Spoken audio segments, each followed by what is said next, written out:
आज हम बात करने वाले हैं उन लोगों की जो दिखाई तो नहीं देते लेकिन मॉडर्न इंडिया की नींव वही बनाते हैं। जी हाँ, ये कहानी है भारत के करोड़ों कॉन्ट्रैक्ट वर्कर्स की, जिनकी मेहनत से देश तो आगे बढ़ रहा है लेकिन वे खुद कहीं पीछे छूटते जा रहे हैं। चलिए इस पूरी तस्वीर को थोड़ा और करीब से देखते हैं, कुछ आंकड़ों और असलियत की रोशनी में। एक बहुत ही चौंकाने वाला आंकड़ा सामने है। जिस नींव पर आधुनिक भारत खड़ा है वो शायद कमजोर हो रही है। अब जरा इस नंबर पर गौर कीजिए।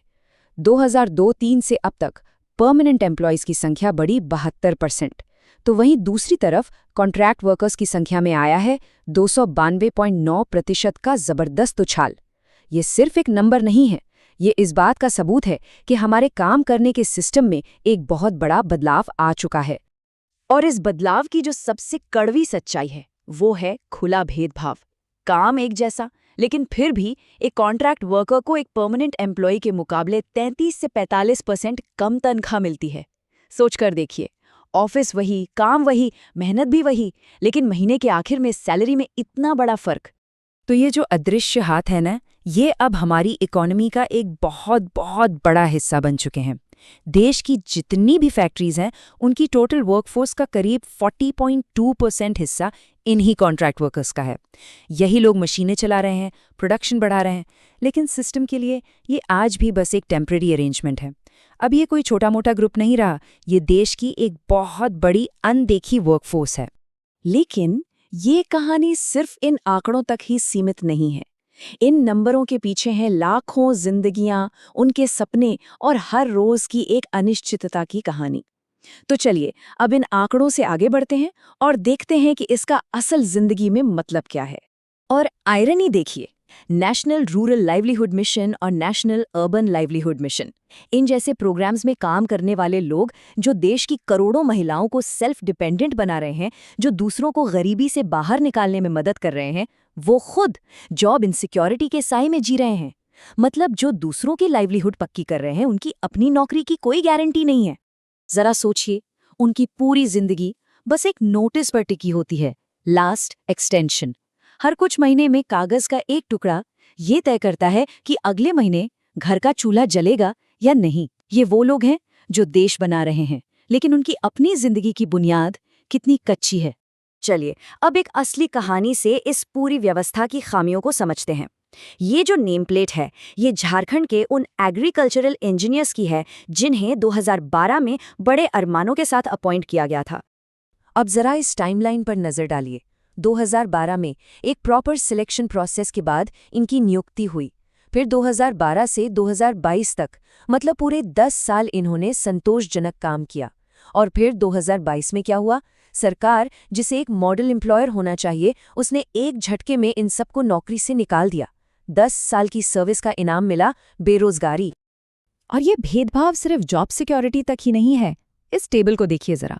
Health insurance, group insurance, paid leave, ये सब जो बेसिक फैसिलिटीज हैं, जो किसी भी एम्प्लॉय का हक होती हैं, वो इन कॉन्ट्रैक्ट वर्कर्स को मिलती ही नहीं है। तो ये सिर्फ एक कॉन्ट्रैक्ट का मामला नहीं है, ये तो काम की जगह पर इंसान को उसकी डिग्निटी और रिस्पेक्ट से दूर रखने जैसा है। लेकिन इस पूरे अंधेरे में उम्मीद की एक किरण भी है, और वो है न्याय। सुप्रीम कोर्ट के एक लैंडमार्क जजमेंट ने इस पूरी लड़ाई को एक नई दिशा दे दी है। ये केस है भोलानाथ बनाम झारखंड राज्य। सुप्रीम कोर्ट का ये फैसला उन लाखों कर्मचारियों के लिए एक बीकन ऑफ होप, एक उम्मीद की मशाल बनकर आया है, जो सालों से अपने हक के लिए लड़ रहे थे। जस्टिस मेहता और जस्टिस विक्रमनाथ की बेंच ने ये फैसला दिया, और इसका कोर प्रिंसिपल बिल्कुल साफ है कि कोई भी सरकार सिर्फ कॉन्ट्रैक्ट का ठप्पा लगाकर किसी भी एम्प्लॉय को उसके कॉन्स्टिट्यूशनल राइट से दूर नहीं कर सकती। मतलब काम का नेचर इंपॉर्टेंट है, कॉन्ट्रैक्ट का टाइप नहीं। और कोर्ट की ये टिप्पणी तो बहुत ही पावरफुल है। अदालत ने साफ साफ कहा कि स्टेट अपने एम्प्लॉयज की लाचारी और उनके अनइक्वल बार्गेनिंग पोजीशन का फायदा नहीं उठा सकता।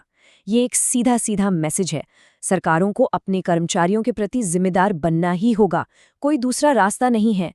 तो सुप्रीम कोर्ट ने रेगुलराइजेशन का नियम एकदम क्लियर कर दिया है। 2 बातें हैं। पहला, एम्प्लॉय ने एक सैंक्शनड पोस्ट पर 10 साल तक सैटिस्फैक्ट्री सर्विस दी हो, और दूसरा, अगर ये कंडीशन पूरी होती है तो सरकार उन्हें रेगुलराइज करने के लिए बाध्य है, उन्हें पक्का करना ही होगा। ये वाकई एक बहुत बड़ा और डिसाइसिव स्टेप है। तो अब सवाल उठता है कि इस लैंडमार्क रूलिंग के बाद आगे का रास्ता क्या है? अब सारा फोकस कॉन्क्रीट एक्शन और उन मांगों पर है जो इस फैसले से निकलकर सामने आई हैं। और ये मांगे बिल्कुल साफ हैं। पहली, 10 साल से ज्यादा सर्विस वाले सभी कर्मचारियों को रेगुलराइज किया जाए। दूसरी, सबके लिए हेल्थ, लाइफ और ग्रुप इंश्योरेंस कंपलसरी हो। तीसरी, equal pay for equal work को सख्ती से लागू किया जाए। चौथी, 60 साल की उम्र तक सर्विस सिक्योरिटी मिले। और सबसे अहम, ये जो आउटसोर्स्ड कॉन्ट्रैक्ट लेबर सिस्टम है, इसे खत्म किया जाए और मनमानी हायर एंड फायर पॉलिसीज पर रोक लगे। ये सिर्फ सुधार का कोई रोड मैप नहीं है, ये न्याय की मांग है। तो आखिर में सवाल वहीं आकर रुक जाता है, क्या सरकारें सुप्रीम कोर्ट के निर्देशों पर और इन मांगों पर वाकई ध्यान देंगी? क्या अदृश्य भारत के इन निर्माताओं को, जो दिन रात देश की तरक्की का पहिया घुमा रहे हैं, उन्हें आखिर में सोशल और इकोनॉमिक जस्टिस मिल पाएगा? जवाब तो खैर भविष्य के गर्भ में है, लेकिन संघर्ष और उम्मीद दोनों आज भी जिंदा हैं।